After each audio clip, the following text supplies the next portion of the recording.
You're not going to show my face, right? I'm blacked out, right? I'm totally blacked out.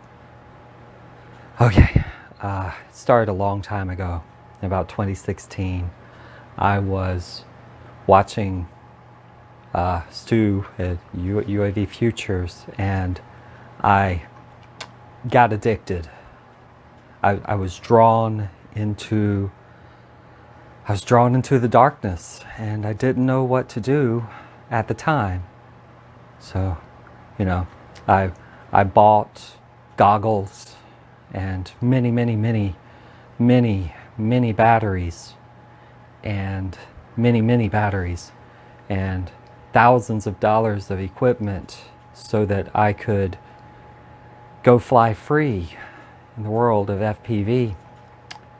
And I don't want Stu to know who I am because I'm ratting him out here, but he got me addicted to a substance I couldn't put down. I couldn't put it down. I mean, it took over my whole life. I thought about them all day long. I went to dream. I went to sleep at night with dreams of 2207, 2800 kV motors and 4S batteries and voltages and what voltage to land at and how to make the batteries last longer and what tools to buy and how many hex head sockets do you need? The answer is like 45, obviously. And I thought, what am I going to do? I'm spending a lot of money on FPV, and my family's fallen by the wayside. I look at my hair, like I'm blacked out, right?